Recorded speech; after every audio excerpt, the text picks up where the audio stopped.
बिस्मिल्लाहिर्रहमानिर्रहीम।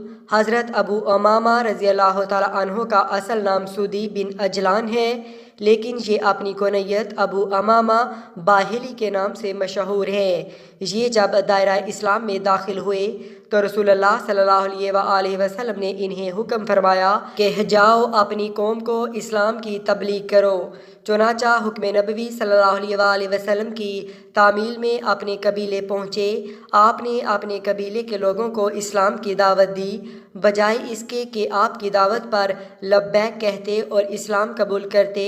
उन्होंने हज़रत अबू उमामा रज़ी अल्लाह ताला अन्हु के साथ बहुत बुरा सलूक किया। खाना तो दूर की बात, पानी का कतरा भी पीने को नहीं दिया। उल्टा हज़रत अबू उमामा का मजाक उड़ाने लगे, यहाँ तक कि इनको बुरा भला कहते हुए इनकी अपनी बस्ती से भी निकाल दिया। हज़रत अबू उमामा रज़ी अल्लाह ताला अन्हो भूख प्यास से निडाल हो चुके थे। अब इनमें चलने फिरने की सकत भी ना रही थी। कबीले वालों ने कबीले में दाखिल होने पर भी पाबंदी लगा दी।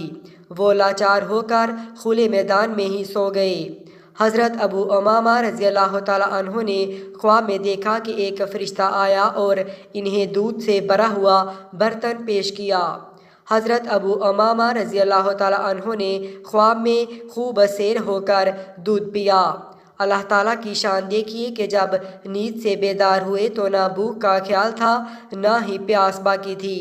गांव वालों में से कुछ सुलझे हुए और खैर पसंद अफराद ने जब कबीले के लोगों का हज़रत अबू उमामा रज़ी अल्लाह ताला अन्हु से बुरा सलूक देखा तो उन्होंने अपने कबीले वालों को मलामत की और इन्हें कहा कि तुम लोगों ने अपने कबीले के मुअज़्ज़ज़ आदमी के साथ जो शर्मनाक सलूक किया है वो काबिल अफसोस है।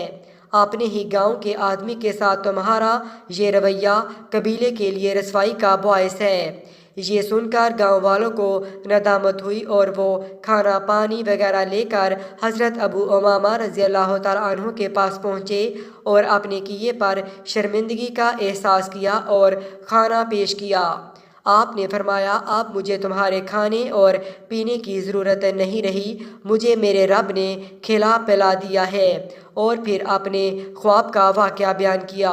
गांव वालों ने जब देखा कि वाकई इनके चेहरे पर भूख प्यास के असरात बाकी नहीं हैं और इनके चेहरे पर इत्मीनान की कैफियत तारी है, वो हैरान हुए, क्योंकि इस बेआबान जगह पर खाने पीने की कोई और सूरत भी मौजूद नहीं थी। गांव वाले इस करामत से बहुत मुतासिर हुए और सारे गांव ने इस्लाम कबूल कर लिया।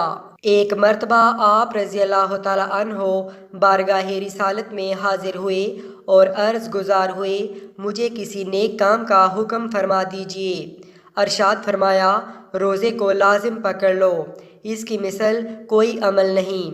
इसके बाद से आप रज़ी अल्लाह ताला अन्हो और आपकी अहलिया कनीज़ और ग़ुलाम सभी रोज़ा रखा करते थे।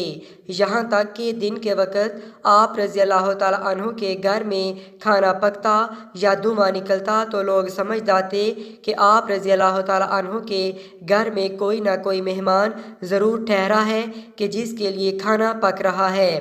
आप रज़ी अल्लाह ताला अन्हु फरमाते हैं कि रब जलील के फजलो करम से मेरा इस पर अमल रहा, लिहाजा एक बार फिर बारगाह रसालत में अर्ज़ गुज़ार हुआ, या रसूलल्लाह सल्लल्लाहु अलैहि वसल्लम, आपने रोज़ा रखने का हुक्म अरशाद फरमाया था, अब अल्लाह पाक ने मेरे लिए इसमें बरकत रख दी है, लिहाजा मुझे दूसरे अमल के बारे में भी हुक्म फरमा दीजिए। अरशाद फरमाया, तुम अल्लाह के लिए एक सजदा करोगे तो वो तुम्हारा एक दर्जा बुलंद करेगा और एक ख़ता मटा देगा।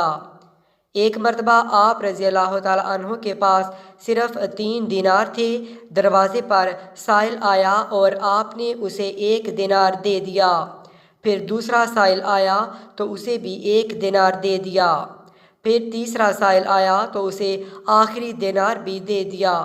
ये देखकर खातमा ने अर्ज़ की, आपने हमारे लिए तो कुछ भी नहीं छोड़ा। इसके बाद आप रज़ी अल्लाह ताला अन्हो सो गए। ज़ोहर के वक़्त खातमा ने आप रज़ी अल्लाह ताला अन्हो को जगाया तो आप रज़ी अल्लाह ताला अन्हो वज़ू करके मस्जिद की तरफ चल पड़े। خادمہ کہتی ہے مجھے آپ رضی اللہ تعالیٰ عنہ پر بڑا ترس آیا کہ آپ رضی اللہ تعالیٰ عنہ روزہ دار ہیں اور گھر میں کچھ بھی نہیں ہے، اس لیے میں نے کسی سے قرض لیا اور رات کے کھانے کے لیے کھانا تیار کر لیا، پھر وقت مناسب پر آپ رضی اللہ تعالیٰ عنہ کے لیے چراغ روشن کر دیا، پھر بستر ٹھیک کرنے کے لیے آئی تو وہاں 300 دینار پڑے ہوئے دیکھے۔ خادمہ مزید کہتی ہیں جب آپ رضی اللہ تعالیٰ عنہ عشاء کی نماز کے بعد گھر میں تشریف لائے اور بچھے ہوئے دسترخوان اور روشن چراغ کو دیکھا تو مسکرا دیے اور فرمانے لگے یہ اللہ کریم کی طرف سے خیر ہی خیر ہے۔ میں ان کے کھانا کھانے تک وہیں کھڑی رہی، پھر میں نے عرض کی اللہ پاک آپ رضی اللہ تعالیٰ عنہ پر رحم فرمائے، آپ بے پرواہی میں ان دیناروں کو چھوڑ کر چلے گئے اور مجھے بتایا بھی نہیں کہ میں ان کو اٹھا لیتی۔ آپ رضی اللہ تعالیٰ عنہ نے حیران ہو کر پوچھا کیسے دینار؟ میں تو گھر میں کچھ بھی چھوڑ کر نہیں گیا۔ یہ سن کر میں نے آپ رضی اللہ تعالیٰ عنہ کا بستر اٹھا دیا۔ آپ رضی اللہ تعالیٰ عنہ ان دیناروں کو دیکھ کر بہت خوش ہوئے اور اس پر بڑے حیران بھی ہوئے۔ آپ رضی اللہ تعالیٰ عنہ غریبوں، مسکینوں اور محتاجوں پر خوب صدقہ خیرات کرتے تھے، ان کے لیے درہم و دینار اور کھانے پینے کی چیزیں جمع کر کے رکھتے، یہاں تک کہ صدقہ کے لیے جب کوئی چیز نہ ملتی تو پیاز، کھجور یا اسی کی مثل کم قیمت کی کوئی چیز سائل کے ہاتھ پر رکھ دیتے اور اسے خالی ہاتھ جانے نہ دیتے تھے۔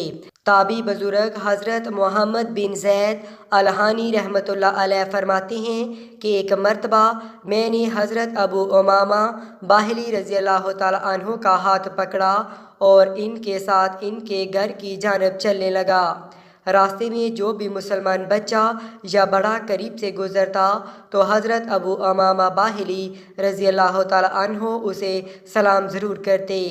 گھر کے دروازے پر پہنچ کر آپ رضی اللہ تعالیٰ عنہ نے ارشاد فرمایا ہمیں رسول اللہ صلی اللہ علیہ وآلہ وسلم نے حکم ارشاد فرمایا ہے کہ ہم سلام کو عام کریں۔ حضرت ابو امامہ رضی اللہ تعالیٰ عنہ نے 86 ہجری میں 91 برس کی طویل عمر پا کر شام کے شہر حمص کے ایک دور افادہ گاؤں دانو میں وصال پایا۔ آپ رضی اللہ تعالیٰ عنہ ملک شام میں وصال فرمانے والے آخری صحابی رسول صلی اللہ علیہ وآلہ وسلم ہیں۔ اللہ تعالیٰ کی ان پر بے شمار رحمتیں نازل ہوں، آمین یا رب العالمین۔